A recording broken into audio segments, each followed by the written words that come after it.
stop listening to you guys. Number one. Number two, got to be accountable, you know. I got to play better. That's the key. I got to play better. This is worrisome to me because this is the third week in a row that Rodgers says, I have to play better. I have to, like, how many more of these does he get? The Jets just aren't a good team. And I know it's hard for people to say that because Aaron Rodgers does not look like the old Aaron Rodgers.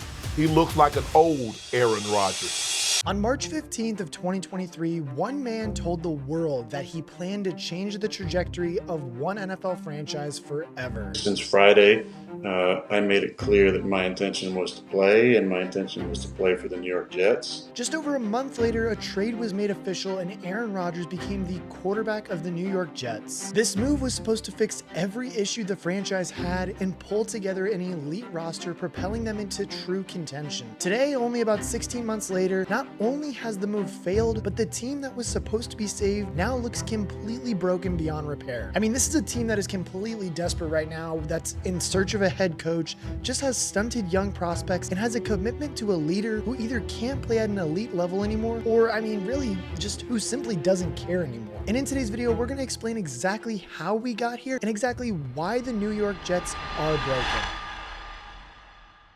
Are you looking for a new book this football season? BetUS is the answer. They have the fastest and easiest payouts in the industry, along with 24/7 personalized service 365 days a year. Not only that, but they have live wagering on all major games, so if you see something mid-game and want to make a wager on it, you can. And the best part is you get 10% back on your net losses twice a year. And now look, you guys knew I had to come through with you guys for a promo code, so make sure that you guys are using code YouTube150 for a nice 150% deposit bonus on up to $2,000. That's right, we were doing 125%, but we said screw that, we're giving you guys 150% instead. Again, that is promo code YouTube150 for a 150% deposit bonus on up to $2,000. Again, thank you to BetUS for sponsoring today's video, but for now, let's hop back into it. Now, to start with looking at what's gone wrong for the Jets this season, we really need to go back to the last few seasons and pick up all the things that have gone right, despite it being slim pickings. I mean, first they assembled one of the best overall rosters in football between shrewd acquisitions like DJ Reed and CJ Mosley and draft home runs like Sauce Gardner and Quinnen Williams. New York's defensive personnel was unrivaled in talent throughout the entire league. They didn't slouch on offense either, drafting Garrett Wilson and Breece Hall to support their quarterback. And at the time, these players were brought in to help support either Sam Darnold or Zach Wilson, a pair of highly touted quarterback prospects who failed to reach their ceilings in the pros. And now, yes, Sam Darnold is looking great, but in his final year in New York, Darnold was the second worst rated quarterback in football according to PFF, below backups like Nick Mullins and Mike Glennon. Wilson didn't fare much better after being drafted second overall in the 2021 draft, grading out in the bottom 10 of NFL quarterbacks in each of the 3 years that the Jets tried to build around him. Despite the struggles at the league's most important position, the rest of the team found moments of light. And I mean, one of the most contentious parts of just the New York Jets teams have been at the coaching position. Robert Saleh was brought in 2021 to rebuild the team after Adam Gase was fired, expected to bring some 49ers assistants with him and build a mini San Fran. And I mean, while Saleh remained solid on defense through 3 seasons of coaching, he struggled with finding a good offensive coordinator. I mean, all that being said though, under Saleh, they still were showing signs of just player development and consistently growing the players that they did have. And for sure, yes, we can say that Zach Wilson, he was definitely a bust. But Garrett Wilson, on the other hand, that dude was in the conversation for being a top 10 wide receiver in the league after having back-to-back 1,000-yard seasons. He and Sauce Gardner won Offensive and Defensive Rookie of the Year in the same season, in the same year that the Jets posted a top 5 defense in both yards allowed and EPA. The Jets hoped that bringing in Aaron Rodgers would smooth out the team's ridges. And I mean, honestly, maybe it would have, but the football gods had other plans. And I mean, if you're watching this, it's going to be pretty brief because in 2023, we all know what happened. Before completing a single drive on his new team, Aaron Rodgers left the game with a torn Achilles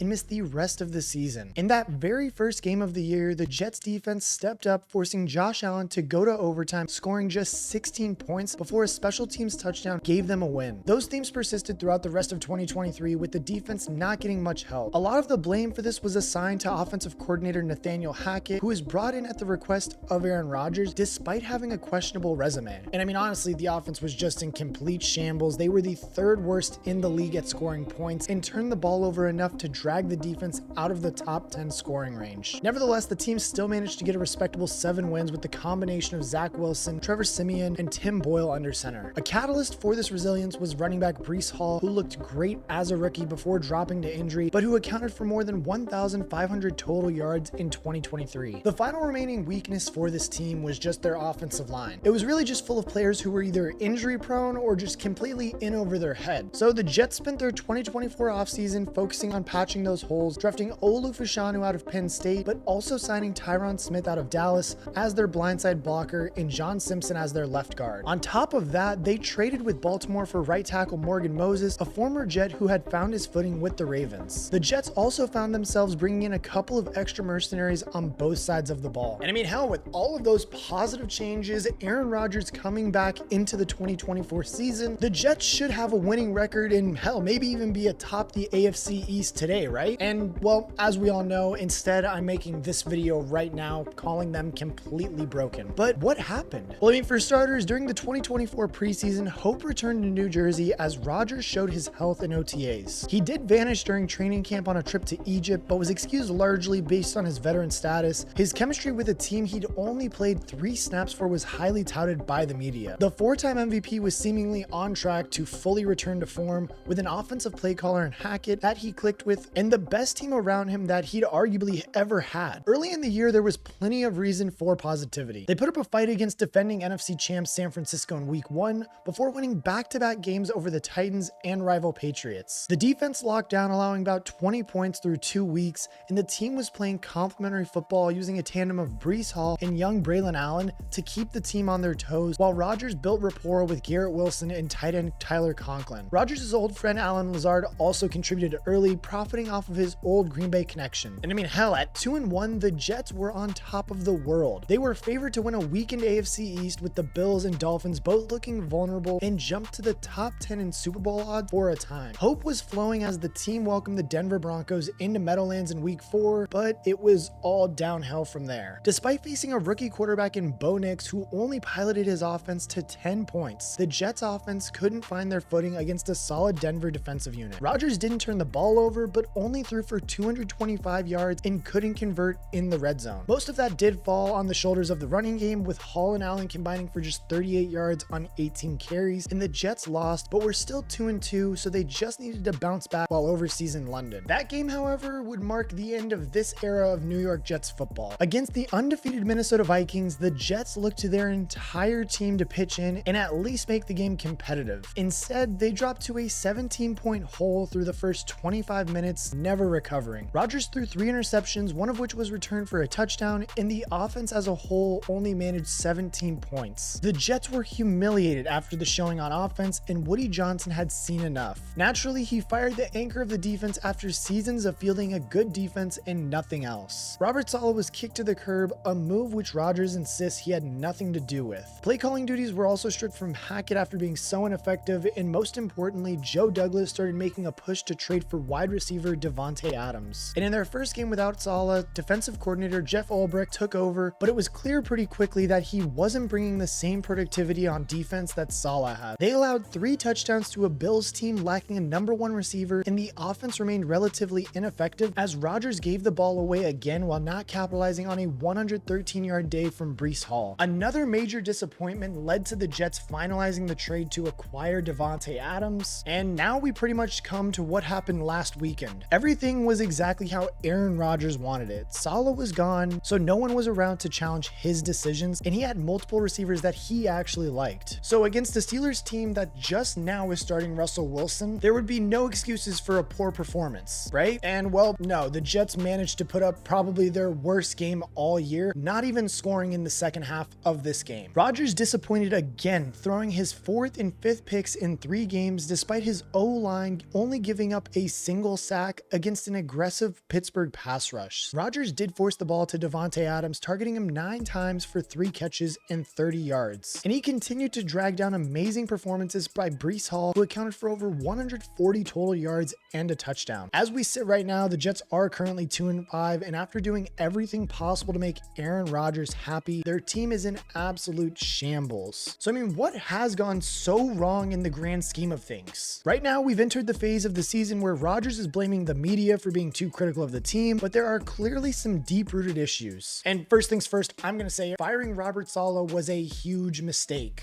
They are going to regret that. Like, yes, even if he wasn't the coach of the future, week 5 was just way too soon. In the past 2 weeks have made it clear that he was a lot of the reason for the Jets' defensive success. I mean, their tackling has gone down the drain since he's left, dropping below a PFF grade of 50, showing a lack of discipline in practice. Not only that too, but their pass coverage has also sunk, going from averaging a PFF grade of 73.4 to 59.8 in their last 2 games. Like, it's crazy. It can't be overstated how much it looks like Saleh boosted the defense, and the coaching change is stunting the growth of young guys like Sauce Gardner, who's gone from a top 5 corner to good but not great this year. Like, this defense was dominant, but now they're just as damaged as the rest of the team. And now the next main issue that I think everybody just needs to talk about, or at least needs more talking about, is Aaron Rodgers. He's healthy from his Achilles repair and recovery, but he is the shell of a quarterback of what he once was. Like, I mean, this dude's mobility is down the drain, and he is not showing any kind of chemistry with his wideouts. The Devontae trade is also going to reduce target share for Garrett Wilson, which could stunt his development more than playing for the Jets already has. He's an excellent player just like Breece Hall and Braylon Allen, but in this mess of a situation, all of them will either decline or leave the team. So before this season is over and the Jets just completely throw in the towel and go on to next year and say that that will be their year, what can be done to try and repair what has been done already? And personally for me, I think unless Aaron Rodgers decides to just hang it up and retire, I don't think much can be done. Like, I mean, Woody Johnson is just unable to admit when he makes a mistake, and kneeling to Rodgers is now how we ended up on this side of the woods. If he doesn't, expect more of the same, with a few more passes forced to Devontae before the Jets can really get out of his contract. In the post-Rodgers era, however, there may be some hope in the Meadowlands. First and most important, the coaching hole needs to be filled, but it needs to be done right. There are plenty of attractive options, including Ben Johnson, offensive coordinator for the Lions,